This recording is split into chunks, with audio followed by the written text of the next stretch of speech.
My mentor and my superior, Dr. Dave Forbes, is in the crowd today, and he can relate this story better to you than I can. But this is kind of it in my summary here. The history of it: Wisconsin Alumni Research Foundation. Note the 4 letters, WARF, are the same in warfarin. Well, the story goes that the researchers were driving along one wet spring summer in Wisconsin, and this is my dead cow. Everybody, all the farmers out there and ranchers had dead cows. Well, what's going on? Scientists, they got to stop. How come all your cows are dying? Well, turns out that they're bleeding to death. Why are they bleeding to death? It's got to be something that they're eating, right? What are they eating? Happens to be a very wet year. All the crops and the silage that they stored that year, the clover was very thick, began to ferment, and the concentrates, the compounds in there became very concentrated. One of the compounds that was discovered that was in that moldy, fermented clover silage was a compound that didn't allow blood to clot. Well, heretofore, we didn't have anything like that. You died of a heart attack. This was like 65, 70 years ago. This is in the 40s. We didn't have anything to thin the blood, so to speak. Okay? So researchers then took that back and let's isolate these compounds. Let's modify them a little bit. Can we use them in humans? I suppose. How do we dose them? I don't know. Let's try them on our buddies, the rats, here first. Drug companies got involved, Endo, DuPont, so on and so forth. So they wanted to make money. Well, we know we can kill cows with it. Should be able to kill rats with it, so let's get it on the market as a rodenticide. So out on the market it comes until we find how to use it in humans. So that's a little bit of the history of it. Okay, so in this situation, and I'm just going to kind of refine my talk a little bit. Dr. Tata's talk was on atrial fibrillation. That's one of the biggest reasons that we see people on Coumadin. Today a little bit, I just want to talk a little bit about heart valves and mechanical valves and why you would need Coumadin for those. Obviously, when your cardiologist or your cardiac surgeon recommends that you have a heart valve and they place a mechanical heart valve to keep that blood flowing one way. Purpose of valves: unidirectional flow, so it doesn't back up, right? Okay. Here's kind of what they look like. Here's an older Star Edwards, kind of a ball in a cage type of a deal. We go back to physics. I always tell my students at the university, because they always whine and complain. Well, I'm in pharmacy. Why did I need to take physics? Oh. So I just kind of tend to remind them about that. And here's another Medtronic single tilting disc valve. And the St. Jude's older model. It's like the carburetor in your car, right? You know, mechanics. Keep that fluid flowing. When that blood flows past that mechanical device, it has a tendency to stick. Form a clot. We don't want that to happen. So now we have an agent that can prevent that. So we utilize that. This is just kind of the only reason I put this slide up. Here's the valve type. Thrombogenicity means clot. So how likely is it that you're going to form a clot or a clot will form on that valve? Pluses, in this case, aren't good. That means that a clot's going to form, or more likely to form. Probably a when, not if. We want to reduce that risk, and we can do that using Coumadin. What happens when it leaves? Well, if it starts here, it can go out this guy here and travel downstream. Here's what we don't want to have happen. Here's a clot, here's your brain. They don't mix. They don't go together very well. So we're just trying to prevent, essentially, in most cases, a stroke. Coumadin, I will tell you something. Coumadin's been around for 65, 70 years. It's kind of the king of the hill. How many other medications have been around that long? The reason it's been around that long, in my mind, is kind of twofold. Number one, it does what it says it's going to do. It prevents blood from clotting. It's a pretty good drug. Secondly, that whole process, when you cut your finger and you're bleeding, and your body says there's trauma somewhere, I have to form a clot to stop that. That's a pretty complicated system. we're finding out more and more about that and trying to make smart bomb drugs to just block it when we want it, shut it down when we don't want it. That's kind of hard to do. That's proven very difficult. So Coumadin still remains king of the hill. The other thing is it just works on that system in your blood that forms clots. It's not really hard on your heart, on your liver, on your lungs, on your kidney. It just works on your blood. So it's pretty good. The problem with Coumadin is has this narrow target. And everybody's a little bit different. And everybody handles it a little bit differently. We'd like to be able to give a drug to everybody that is one dose. We don't have to follow it, so on and so forth. We're working on that, but we haven't got there yet. But Coumadin is kind of this balance. Well, when your cardiac surgeon installs this mechanical device in your heart, they've kind of upset that balance. Okay? If you get too much Coumadin, we know you don't want to end up like my cow, rest in peace. We want to prevent that bleeding, but if we don't do anything, you're going to clot. So we want to keep that balance. Get that balance in there so you just have the right amount of Coumadin, reduce your risk of bleeding, reduce your risk of clotting, and you're in the middle. Well, how do we do that? If I put a graph up here, if we don't have enough Coumadin in, you're at risk for that clot to form. If we get too much, you're at risk for bleeding. Here's the bullseye. That's where we want to get. We do that by measuring a test. Call this international normalized ratio. Well, what the heck is that? Really, folks, all that is a measurement of how long it takes your body to start the process to form a clot. It's just a timing measurement. Okay? It's analogous to if I called up the fire department. There's a fire here in Missoula, and I call up the fire department. The time that it takes to get the guys out of bed, down the pole, and on the truck. Response time. If I slow them down, if I lock the door, if I put a little Mickey Finn their coffee and they're all sleeping, they don't get out of bed, they don't hear the alarm, I slow that whole process down, my fire keeps going. Okay? So really, when we give you Coumadin, those of you that are on Coumadin, when we dose Coumadin, we just slow that process down. And we measure that. We want to slow it down a little bit so you're not at risk for forming clots, but not so much that you can't form a clot. And then we measure that. That's all we're doing. So this one kind of is the scientific approach to this one. There's a bunch of guys that did that. What did they show? Well, when you don't have a whole lot on, this INR, if you weren't on any Coumadin, that number would be about 1. When we give you Coumadin, then it goes up. So we got to find out which one fits that yellow target. Right in here. That's kind of where we want to be. When your number gets way up there, you're at a higher risk for a bleed. When it comes down here, you're at a higher risk for a clot. So we want to keep you right in here. Nothing's happening there. That's good. We like that. That valve's working good. Blood's flowing through it. You're not clotting. That's good.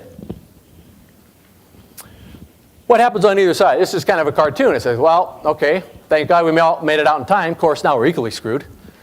So we don't want you in the burning fishbowl, but we don't want you outside the fishbowl where you can't live. We want you in a nice big fishbowl where the water's fresh and clean and you're in there swimming around.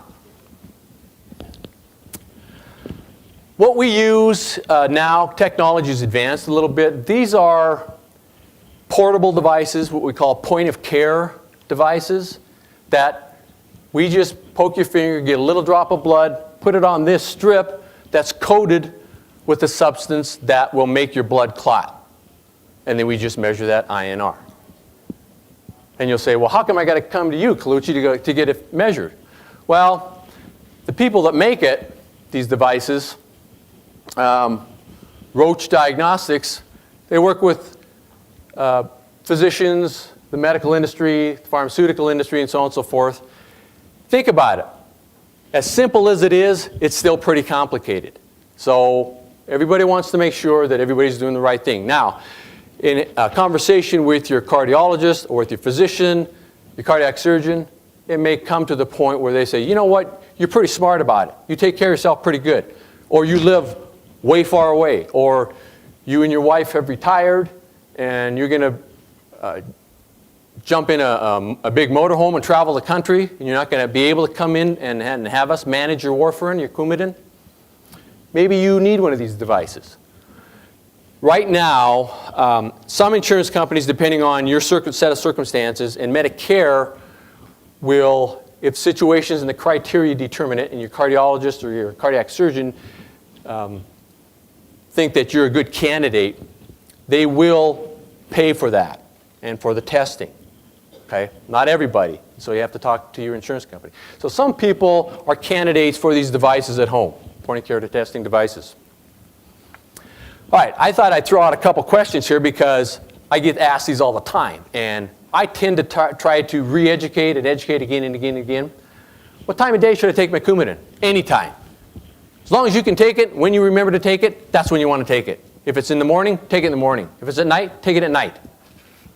The only advantage to taking it in the evening is if you come and get your blood tested and it's really thin or it's really thick, and we say, take a little bit more, or don't take any tonight. Other than that, as long as you remember to take it, if you remember best in the morning, take it in the morning. That's my advice. What medicine can I safely take to treat minor aches and pains or headache? We recommend starting off with just plain Tylenol or acetaminophen. That works pretty well in most instances. Now, that's not saying that Advil, you can't take an occasional dose of Advil or occasional aspirin for a headache, Aleve, and so on and so forth. If you go on a steady diet of that, however, then you need to be talking with your physician, with your cardiologist, and say, you know, do we need a little bit of extra stomach protection? Because those drugs could bang your stomach a little bit, and the fact that you're on something that might make you bleed, we don't want to see that happen. So but the occasional one is probably okay. But we recommend starting off with Tylenol. Can I drink alcohol while taking Coumadin? Man, if I had $1 for every time somebody asked me that question, I'd be tendering my resignation to Dr. Forbes next week. Holy smokes. And it goes up, that's in association with football season and tailgates.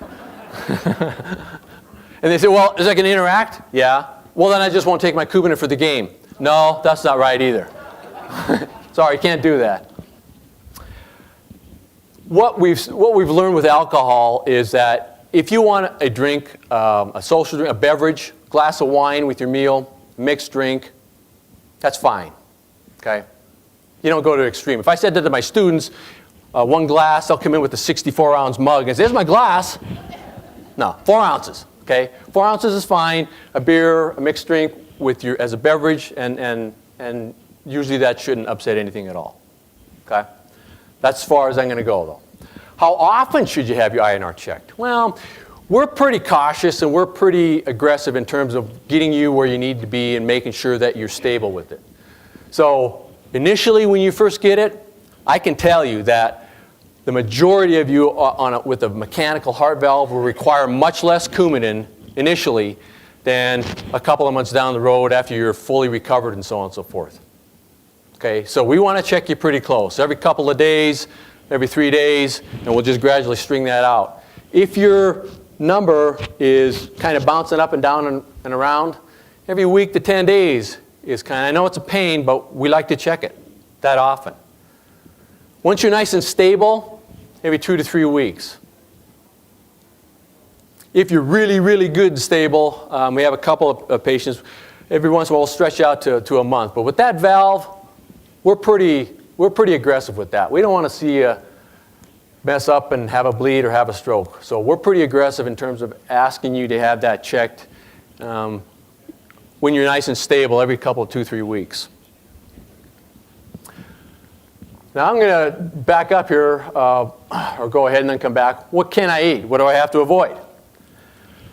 I'm going to clear up something here. It's not, when you go on Coumadin, you can't eat anything green. You can never eat a salad again. You got to give up your spinach. That's not necessarily true. What I would suggest, just eat as you normally would. Just eat a good, well-balanced, consistent diet. so that you can get in the same belt size that you were when you left high school. No, I'm just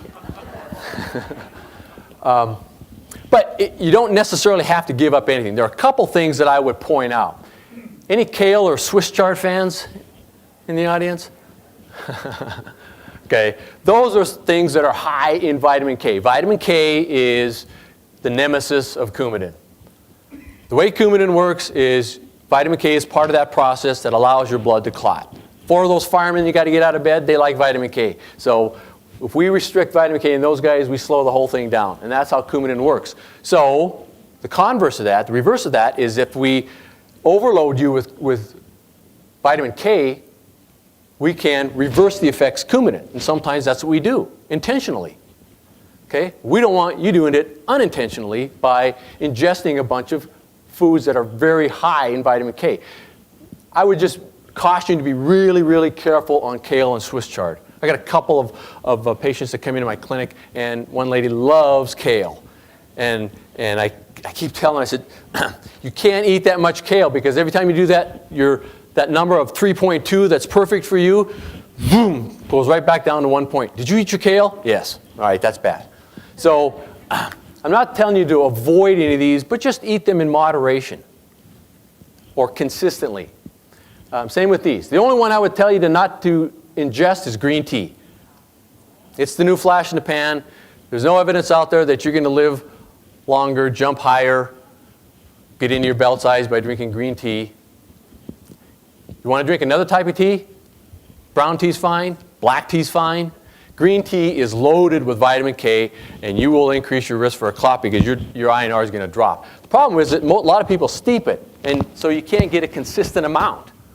So if there's anything on this list that I would say that you should avoid, it's green tea on your Coumadin.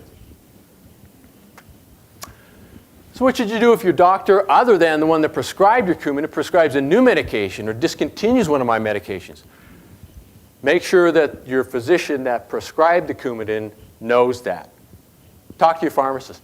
Coumadin, I put these up here for one reason only. Not so you have to read them, but just to show you how sociable a drug Coumadin is. It likes to interact with a lot of other things. So if you get something other than something else in your medication regimen prescribed by a physician other than the one that prescribed the Coumadin, make sure that the physician that prescribed your Coumadin knows that. And if you're not sure if there's an interaction, ask your physician. Ask your pharmacist. If I manage it, come to me. If we need to check your INR, let's check your INR. I don't know if it interacts. It's a new drug. There's not enough information on it. Let's see what it did to your INR. Let's check it. It's not that hard. Let's check it. Okay? What happens if I have a surgical or other invasive procedure? Happens all the time.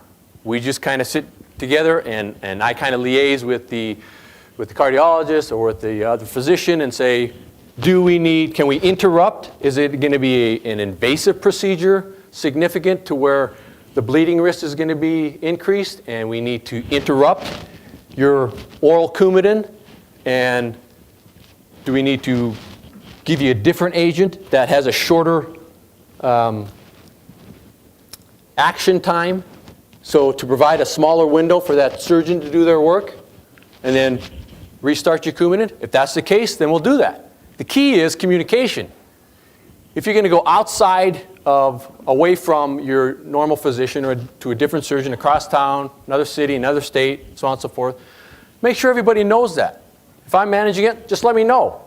And I'll talk to your other physician or your cardiologist, cardiac surgeon. Do we need to bridge Mrs. Jones? Can we just stop the Coumadin for a week? Sometimes that's okay. Usually not with valves. If you have a valve, then we want to make sure that you're covered and that window for a clot to form is as small as possible. So we'll just work with you on that. So the key is communication. How long do you have to take it? Lifelong, as long as you have the mechanical valve. We want you around for a long time. We don't want a clot there. We don't want a stroke. I always hear this, I don't need Coumadin. I'll never have a stroke. Hell doesn't freeze over either, right? I don't know where that's at. I think that's in Minnesota or Wisconsin or something. But I found that, so I was like, okay. So, bottom line, take your Coumadin.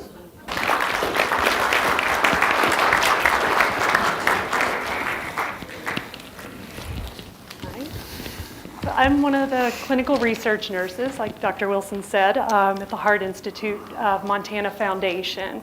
And just to give you a little history about the research at the Heart Institute, we started conducting research back in 1989. I think we had one part-time nurse, and I'm not sure how many doctors back then participated. But since then, the program has just expanded vastly. We have 5 nurses, and we have anywhere from 10 to 15 physicians at any one time working on research trials, and 1 physician's assistant. We have a data entry person and a regulatory specialist. So our program is huge. We do a lot more trials than we did back then. And we conduct research not only here in Missoula, but we consult throughout the region for some of our trials and offer as far as, I think, Salmon. We have patients come up from Billings, east, all the way the eastern part of the state. And all of our physicians are experienced research coordinators. And the nurses, well, so we're told anyway, are efficient and knowledgeable. We all have extensive cardiac backgrounds. And some of us have worked several years in the intensive care unit and operating room. So we have a lot of different experience to bring to the program. Some of you may be wondering what clinical research even is. I'm going to give you just a really brief explanation. When companies, either drug companies or device companies, develop a product, they can't just put it on the shelf. It has to go through really extensive research and testing before the FDA will approve it. They can't even do the research until the FDA approves that research. And then it's staged, and all of this is set up for safety reasons. So by the time the trials come and are offered to you, they have done everything they can to maximize the safety to the people who want to participate. That's not saying that's a guarantee of safety, but they have done everything possible to make the research safe. So I'd just like to point that out to people. And you have to bear with me. I only knew 2 hours ago that I was going to be speaking up here today. My partner had a sick baby. So the trials, so they do the research, they get people to participate, and then it takes years and years of collecting data from those people and then analyzing the information before they can submit it to the FDA. And once the FDA goes over everything, they decide whether the product is safe or not safe. And then put it on the market. Clinical trials, having this program here is really important because a lot of times it offers treatments that are not on the market and are nowhere near being on the market. And so if you have a problem and you've run out of options, you could look to clinical trials to see if there's something there that you can get that's not yet approved that could be of benefit to you. And some of them, while they offer things that aren't even on the market, some of the trials just offer therapies that are trying to improve upon what's already out there. So our research program here at the Heart Institute supports the St. Pat's Hospital mission statement by offering new and effective therapies to our patients. We answer important clinical questions to enhance the care that our cardiac and pulmonary patients get now and in the future. We realize that clinical research, this is the most important part of it, would be nothing without the people that are willing to participate in the trials. So I'm just going to take a moment here to thank everyone who has ever participated in any of our trials.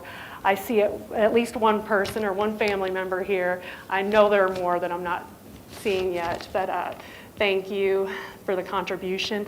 No treatment right down to aspirin would be available or possible to give to anybody without our research volunteers. So that said, I'd like to introduce Dr. Maddox.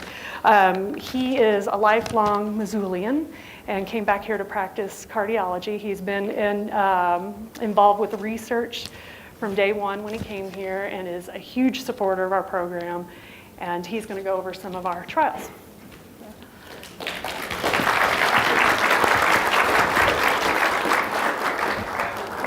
our research nurses, the 5 of them, are terrific. They make this happen. They are just outstanding. What I'm going to do is go through some of our clinical research trials. But I'm going to start off with just a couple points about clinical research.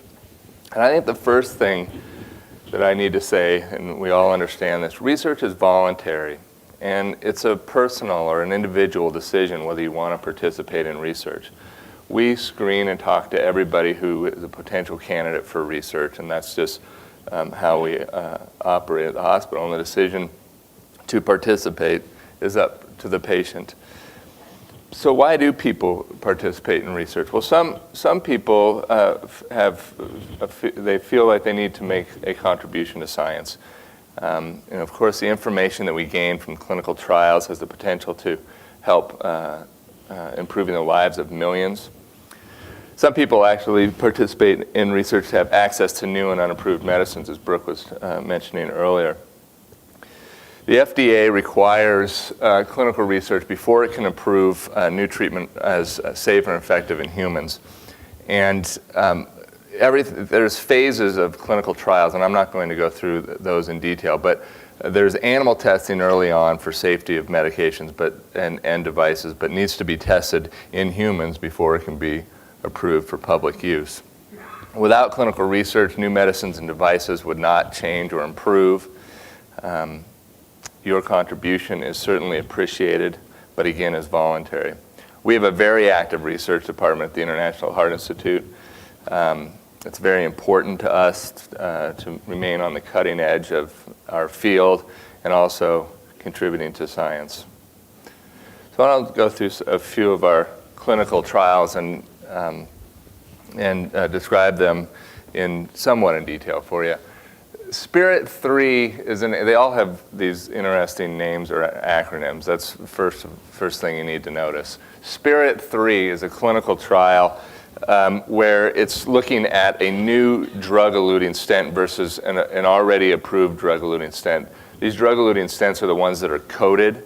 You've probably heard a lot about them in the media. They're coated with medicines that hopefully will prevent scar tissue buildup, and they're very effective at doing that. We're now looking at second generation stents, and there will be some. I think a new one was FDA approved by Medtronic on Friday. So there's going to be a lot more options going down the road. But this study's been completed. We're still having follow-up. But at 1-year follow-up, this study showed that the study stent, the new stent, the second generation stent, was better than the already FDA-approved stent. We were the 3rd highest enrolling site in the world. Dr. Mark Sands was the principal investigator. Spirit 4 is a clinical trial that's going on right now. This is exactly the same stents as in Spirit 3, looking at them side by side, but in higher risk patients in more blockages, more vessels within the coronary tree, more complex patients. We're one of the top 10 enrolling sites in the U.S. and the only site in Montana where you can be a participant in this trial. We'll be enrolling patients till this summer. This study stent, until it's FDA approved, if that's going to happen, is only available through participation in this trial. And I'm the principal investigator of this clinical trial. Choices is a carotid stent registry. That's not strictly a study. A registry is where we collect data on everybody who gets a certain procedure or medication. In the carotid stent registry, this is a study a registry for patients that have blockage in their neck arteries, and they either have can have surgery or stent placement in their carotid. If they're too high risk for surgery, they're considered for one of these carotid stents, and we follow the data, and it's being put in a national database. Current is a study where we're evaluating the most effective dosage of Plavix and aspirin. Believe it or not, we still don't know the best dosage of aspirin or Plavix for patients with coronary artery disease. we're kind of splitting hairs here, but is 81 milligrams better than 325?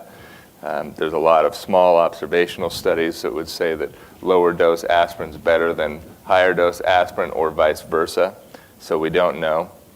The dosing of Plavix is uncertain, particularly in patients that are undergoing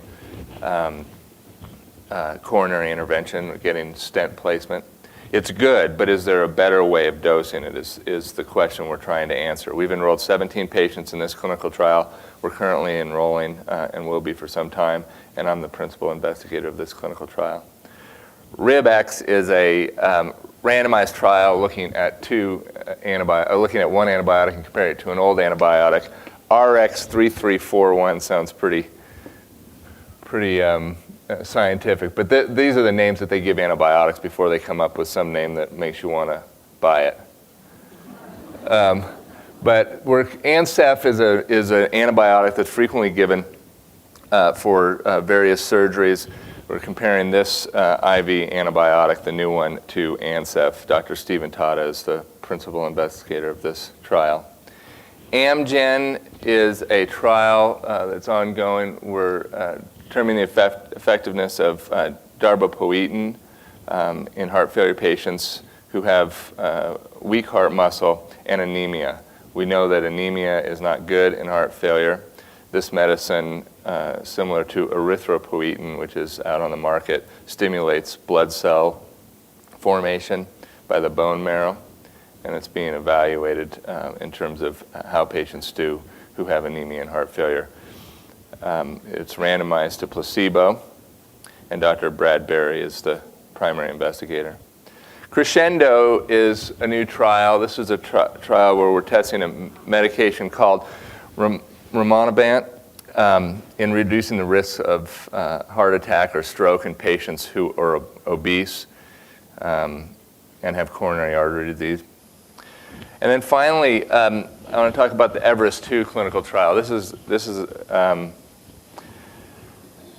is one of our bigger trials. We're very fortunate to be involved in this.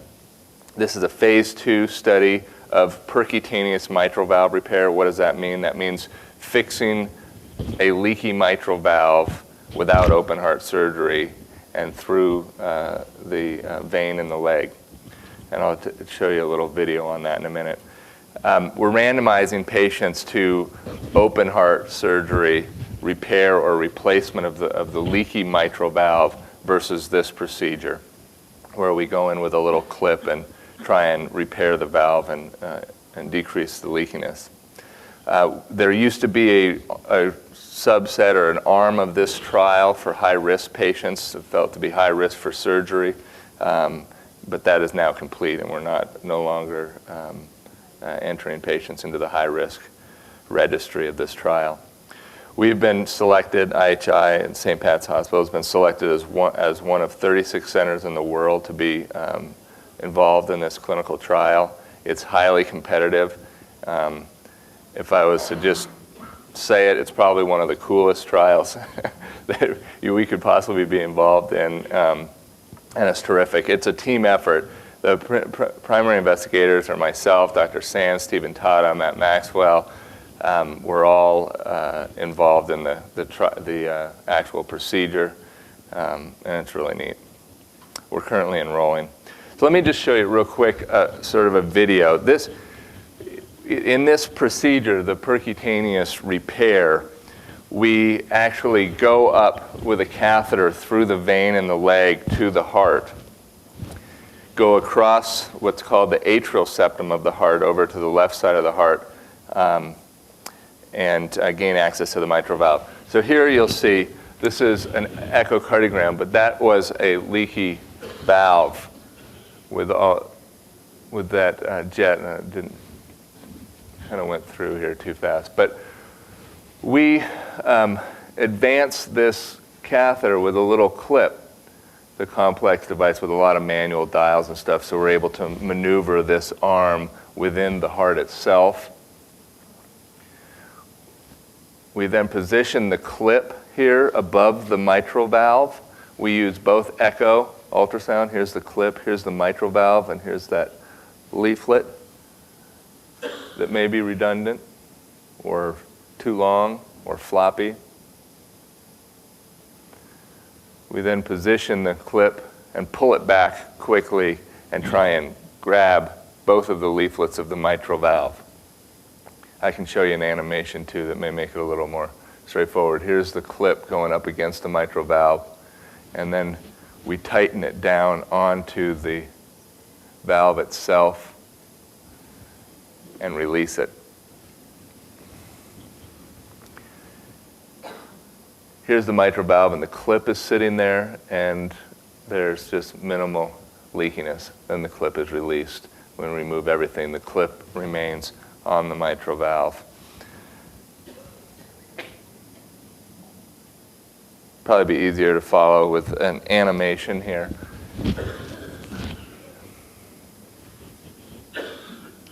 This is the vein going down to the leg, the IVC. We're able to access the heart through the leg like we typically do, but we go through a vein here into the right atrium. This is the left atrium, the mitral valve, the left ventricle. The mitral valve is what is leaking blood back towards the lungs and can cause heart failure, shortness of breath. We go across this septum here with a wire and take this sort of almost robotic arm. It's a manual driven robotic device. Position this sheath over the valve, and then we have this arm with the clip on it that we're able to position above the valve. And we use both X-ray and ultrasound to try and figure out where we are on the valve. We then open the clip, which sort of has two grippers on it. Position it over the mitral valve. That was looking down on the valve from above. This is the leakiness of the valve going back in the left atrium. We get under the valve and pull up. It takes a little practice trying to catch a heart valve with the heart beating, but we then are able to, we sort of make a double barrel mitral valve. Again, I'll talk about this in a second, but not everybody's a candidate for this particular procedure. The clip is then left in place, and it reduces the leakiness and hopefully improves symptoms of heart failure.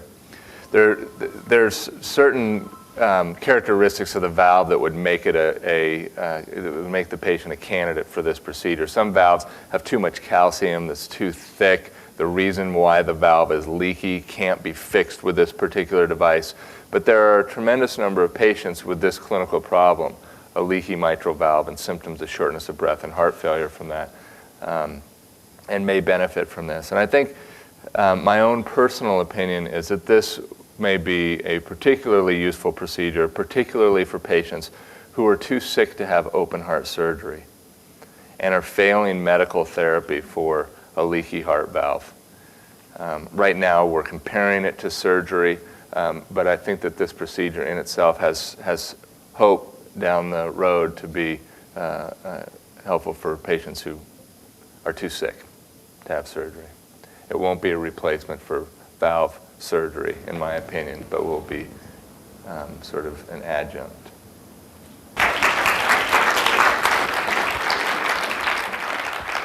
So as we basically leave you today with a conversation about what it means to live heart fully, let me just say that I continue to be in awe of what happens here at St. Patrick Hospital every day. And I hang out here every day. And so I can imagine that as you gather and you listen to the physicians and everyone who has shared information with you today, both in here and out there, you have got to be in awe that here we are in little old Missoula, Montana, and we have absolute world-class care happening here. And so often we take it for granted because it's just what we do. And so, so I'm in awe, and I'm trusting that you are as well at what goes on here at St. Pat's. And certainly that happens here with regard to cardiac care and our hearts. But there's all kinds of stuff like that happens every single day. So the information that you have had the opportunity to receive today has been tremendous. And so I am sure that you have all kinds of ideas about what to do and what it is that you need to know. So as you go on about your day and basically about your life, it's also important to us that you know how to be. So that's my opportunity, is to spend some time not just talking to you here about what you know, but talking to you here about who we are. And one of the things that I am learning more about is what it means to strengthen your core. So all of the exercise gurus out there are talking to us about strengthening our core. That if we're strong in our core, then we're strong physically. Well, I don't know if you know this or not, but the word core comes from the Latin word cor, which means heart. So when we're talking about strengthening the core of our body, we're talking about strengthening the heart of our body. And when we're talking about strengthening the core of our being, we're talking about strengthening the heart of who we are. So when we talk about our bodies, we talk a lot about cardiac care and cardiac health. When we talk about our emotional or mental health, we talk about relationships and connection, which is about our heart. And when we talk about our spiritual life, what it means to be fully alive, we're talking about the core of our being, or the heart of who we are. So heartful living is really about acknowledging how we connect the heart of our body and the heart of our mind and emotion and relationship and the heart of our spirit so that we can be fully alive in every way. So what I'd like to share with you as we all go about our day is some very simple ideas for how to live heartfully. Very simple, but in our day and age, not very easy. So I realize that, that what I'm talking about that sounds so simple in this room, once we get out there in the world, is not always very easy. So the first thing that I would say to you is, in order to live heartfully, we have to embrace silence, which again is very easy sitting in this room, quiet, a little bit of dark atmosphere. But our world does not allow us to embrace silence very easily. And yet, the only way that we can be connected in a heartful way is to find a place that is absent from noise and confusion and all that stuff that draws us outside of ourselves. So we hear a lot about meditation. Meditate. Meditation doesn't necessarily mean to sit in some cross-legged position in that kind of a way. Meditation is really about pausing and breathing deeply so that when we exhale and go on about our life, that we have the energy and the power to be able to do what it is we want to do in the world. So why do we want to embrace silence? So that we can re-energize. We go inside so that we can go outside. And that's an important aspect to living heartfully, and one that is very simple. We all know it, but it's not very easy. Think about how many televisions we all have in our houses today. One in every room. When I was growing up, I'm getting to sound like I'm getting really old. When I was growing up, we didn't have a TV till I was 12. And neither did our friends. And there was one. And now there's noise everywhere, in every room. So embracing silence is something that is something that we have to choose. Because the question is, do we want to live from our core? Do we want to live from a point of strength, physically, emotionally, and spiritually? And if we do, we must embrace every day some time for silence. Whether that means driving from here to there without the radio, walking from here to there without the iPod, doing whatever it is we do in our house a period of time each day without the television. Secondly, work with integrity. So what is integrity? Integrity, very simply, is having what is inside consistent with what gets expressed outside. So in other words, knowing who you are and what gives your life meaning and purpose in here, and then making the connection or connecting the dots outside so that what you do every day flows out of that. So saying it a different way, don't die with the music still inside. Is how you spend your life connected with what gives your personal self meaning and purpose. And from a book that maybe many of you are familiar with, The Prophet, written by Cahill Gibran, he says, "When you were born, your work was imprinted in your heart." So those of you who are no longer involved in work, as we've come to know work, was your life work what was imprinted on your heart? Is how you spent your day every day earning a living really the work of your heart? And so, thinking about what all of us do every day, is there a connection with what you do and who you are? That's what it means to work with integrity. As a matter of fact, the word work comes from the Greek word which means to worship. So when the word was being thought about to describe what we do every day, and we came up, whoever the we was that came up with the word work, they picked that word as it flowed from the Greek word meaning to worship. So when we think about our daily work, whatever it is, would you connect it with your understanding of what it means to worship? Which means something very sacred.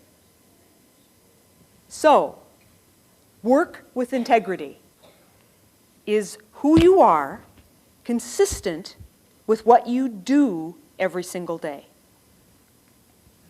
Thirdly, live simply. Once again, very simple, but not very easy. And what does it mean to live simply? Those of you that have been coming to these Heart Expos year after year may remember my sharing with you before about the word busy, which in our society has become to be a status symbol.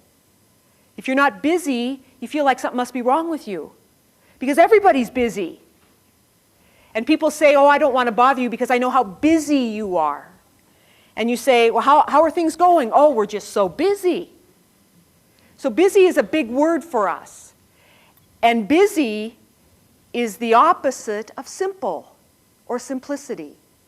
So you may remember my sharing with you in past years that the word busy in Chinese is a combination of two symbols, heart and killing.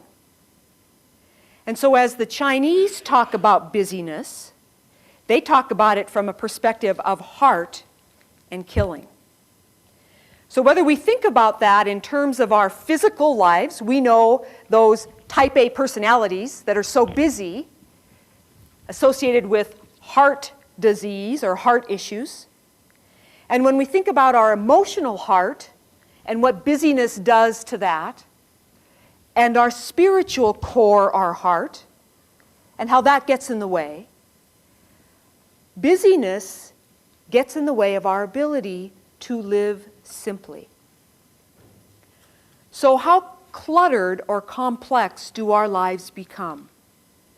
And how do we choose to live more uncomplicated? Or maybe I should say in a better English-speaking voice, how do we live less complicatedly?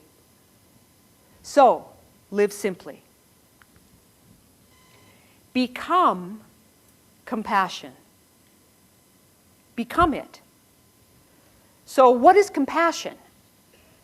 Compassion really is connecting with other people. So we happen to be in a world, or maybe I should talk, when I say world, I mean our world here, where our focus is really on ourselves rather than the common good or one another.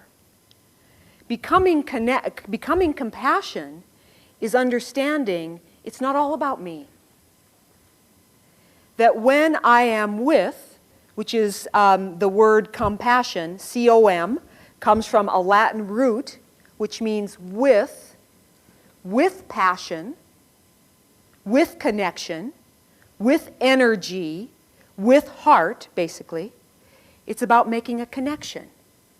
It's not all about me and my little world. It's about us and how we connect with one another and create community and share with one another and come together so that all of us live in a way that is fully connected with heart or core. And lastly, be grateful. So all of my colleagues who have gone before you have shared some very significant research. And I feel like I have to do the same. And there's been a lot of research done with the ability that people have to be grateful or not.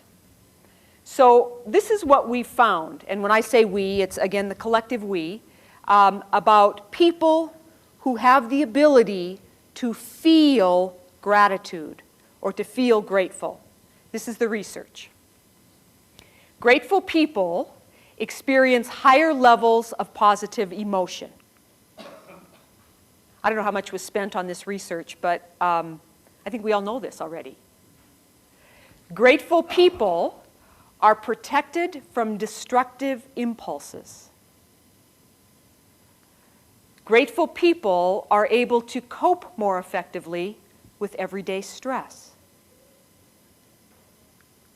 Grateful people have increased resilience. Grateful people recover quicker from illness. Grateful people have improved relationships. This is the way. Very simple, not easy. Embrace silence. Work with integrity. Live simply. Become compassion. Be grateful. This is the way to living heartfully. There's nothing else to say. If all of us can go forward from here, connected in some level, on some level, with our core, our heart, acknowledging our intention to embrace silence, to live simply, to work with integrity, to become compassion, and to be grateful, we will live more connected with our heart. And as a result, an absolute 100% guarantee, your physical heart will be stronger, your emotional, mental heart will be stronger, and your spiritual heart will be stronger. Very simple. So, thank you very much.